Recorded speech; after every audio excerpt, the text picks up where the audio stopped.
Hello दर्शन नमस्कार, के छ हजुरहरुको चल्ले। आज चाहिँ मैले हजुरहरुको लागि गुड न्यूज लिएर आएको छु हैन।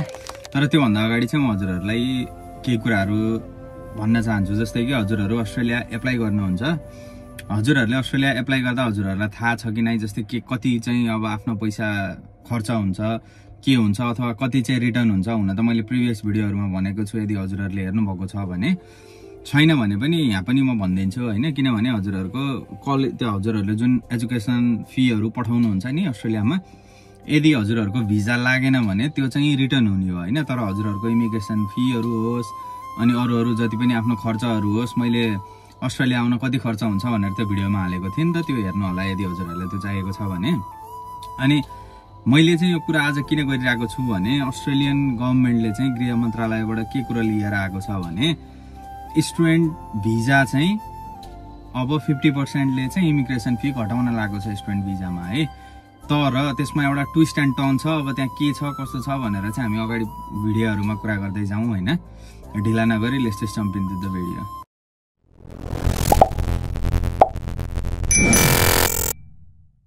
ओके, फर्स्टमा चाहिँ कस्तो हो भने अस्ट्रेलियाले जहिले पनि आफ्नो फाइदा हेर्ने हो, चाहे जुनसुकै देश हो, चाहे हजुरहरु अस्ट्रेलिया जानु, क्यानाडा जानु, युएस जानु हैन। उनीहरुले इमिग्रेन्ट्समा खोज्ने भनेको के हो भने एक त हजुरहरु यहाँ आउनुहुन्छ, अस्ट्रेलियामा पढ्नुहुन्छ, यहाँनिर हजुरहरुले जति पनि खर्च गर्नुहुन्छ, चाहे एजुकेसनललाई होस् चाहे अरु खर्चको लागि होस् हैन, त्यो सबै गभर्नमेन्टलाई फाइदा हुने भएर नै उनीहरुले इमिग्रेन्ट्स बोलाउने हो। उनीहरुको मेन सोर्स अफ इन्कम नै अहिले म्याक्सिमम त अब युनिभर्सिटीको स्टुडेन्ट इमिग्रेन्ट्सहरु नै भयो हैन। अनि उनीहरुले चाहिँ के गर्न खोज्छ भने सकेसम्म चाहिँ अब एजुकेसनमा हुन्छ नि, अब त्यही भएर युनिफीहरु बढ्ने भयो। हुन त एजुकेसन पनि राम्रो छ हैन, नराम्रोको फेरि पैसा मात्रै लिएर एजुकेसन चाहिँ दिदैन भन्न खोजेको चाहिँ हैन। एजुकेसन राम्रो छ, उनीहरुले चाहिँ त्यही बावजुदमा चाहिँ मान्छेहरुलाई लोभ्याएर चाहिँ अस्ट्रेलिया यस्तो भुलभुलै हो नि, हजुरहरुले मान्छेहरुले नि सुन्नु भएको होला कि जस्तै अस्ट्रेलिया आएपछि हजुरहरु यही भुल्नुहुन्छ के, हजुरहरुलाई एकतिरबाट पैसा आइरहेको हुन्छ, ओहो मैले कमाइरहेको छु जस्तो देखिन्छ, बट खर्च हुने बाटो धेरै हुन्छ के।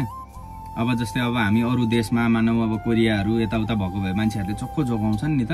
अब अस्ट्रेलियामा हजुरहरु आइसकेपछि खानु पर्यो, बस्नु पर्यो, आफ्नो कलेज फी भन, यहाँ भन हरेक पाइलामा खर्च हुन्छ नि त, त्यो चाहिँ देखिँदैन। अनि त्यो पाइलामा चाहिँ हरेक चोटी चाहिँ पैसा काटिरहेको हुन्छ के अस्ट्रेलियाले। हजुरले जे खानु हुन्छ, जे गर्नुहुन्छ हरेक ठाउँमा पैसा चाहियो। अनि त्यसपछि त्यस्तै अब घर किनिन्छ, लोन भन, त्यसपछि इन्स्टलमेन्ट भन, मोबाइल भन, यो गर त्यो गर्दाखेरि यही अड्किन्छ कि मान्छेहरु। त्यही भएर अब नेपाल फर्किने भन्ने सुनिन्छ हामीले धेरै हैन, तर फर्केर जाने एकदम कम हुन्छ नि त। सो अब अस्ट्रेलियन गभर्नमेन्टले चाहिँ भिजा फी कम गर्न लागेको छ हैन। कस्तोरी कम गरेको छ भने हामी नेपालीहरुको लागि चाहिँ खासै फाइदा केही पनि छैन के। अब गुड न्यूज त गुड न्यूज हो, तर हामी नेपालीहरुको लागि चाहिँ केही पनि हैन के। मतलब उनीहरुले इमिग्रेसन फी चाहिँ अब फेरि अब जुन 1600 पुगेको थियो नि त, अब त्यही अस्ट्रेलियाको रुल्स माथि तल भइरहेको हुन्छ। अनि इमिग्रेसन फी बढेको थियो, स्टुडेन्ट भिजाको $1600 बनाएको थियो हजुरहरुको, अहिले चाहिँ त्यो घटाएर चाहिँ $710 बनाएको छ है। तर $710 बनाएको कन्ट्रीमा चाहिँ हामी नेपाल परिदैन। अब कुन कन्ट्री पर्छ त भने जुन आइल्यान्डहरु हुन्छ नि, सानो जहाँनिर पपुलेसन कम छ हैन, जहाँको मान्छेहरु अलि कम आइरा हुन्छन् अस्ट्रेलियामा। किनकि थाहा छ उनीहरुलाई अब अस्ट्रेलियामा जस्तै अब हाम्रो जति पनि एसियन कन्ट्रीहरु छ नि, जस्तै इन्डिया भयो, चाइना भयो, पाकिस्तान भयो, नेपाल भयो, बंगलादेश, फिलिपिन्स, यो एसियनबाट म्याक्सिमम आउने भनेको त हामी एसियनहरु आइन्छ नि त।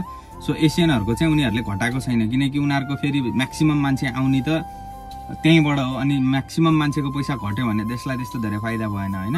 तर अब सानो आइल्यान्डमा जो अब हुन्छ नि थोरै पपुलेसन मात्रै आउने खालको छ भने उनीहरुले पैसा घटाइदिएपछि मान्छेहरुलाई झन् तान्न सकियो नि त। अनि उनीहरुले खोजेको पनि त्यही हो कि, जस्तै अस्ट्रेलियामा मल्टिकल्चरल इन्भाइरोमेन्ट होस्, सबै हुन्छ नि, उनीहरुले खोजेको स्किल होस्, यहाँ आएपछि मान्छेहरु सबै हैन। अनि डिफ्रेन्ट उसको ब्याकग्राउन्डको मान्छे भएपछि त्यही अनुसारको देश पनि त्यही अनुसारको बन्छ नि त।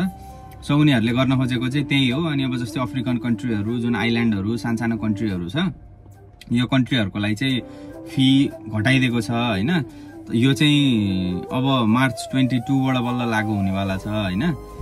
अनि भएको पनि कस्तो छ भने जस्तै हाम्रो नेपालको त पहिलेदेखि चाङ लाएर बसेको छ नि त। अब एप्लिकेसन हाल्नेहरुको लागि हरेक इन्टेकमा त्यतिकै धेरै मान्छेहरु आउन खोजिरहेको हुन्छन् हैन, फाइलहरु यति धेरै छ, त्यो उनीहरुले थाहा पाएको हुन्छ यो देशबाट चाहिँ यति धेरै मान्छे आउँदैछ भनेर उनीहरुले कहाँबाट चाहिँ मान्छे कमाइरहेको छ हैन, तिनीहरुलाई चाहिँ फोकस गरेर पैसा घटाइदिएको छ। अब अहिले सिचुएसन हेर्ने हो भने चाहिँ अब जुन भिजा एप्लाई गर्नेहरू हुन्छन् नि त्यो पनि बढ्न थालेको छ कि किनकि उनीहरूको पनि माग थियो। अब जस्तै एफोर्ड गर्न सकिँदैन धेरै मान्छे, इभन हाम्रो पनि जस्तै हजुरहरूको लगभग $1600 हजुरको इमिग्रेसन फी मात्रै, हजुरहरूको डकुमेन्टेसन यो त्यो त मैले कुरै गरेको छैन होइन। हजुरहरूले त्यो मात्रै तिर्दा पनि हजुरहरूको 1.5 लाख लगभग 1.5 लाख भनौँ न 1,40,000 50,000 त्यो भनेको पनि ठुलो रकम हो नि त, यतिकै वेस्ट हो नि त त्यो हजुरहरूलाई रिटर्न हुने होइन।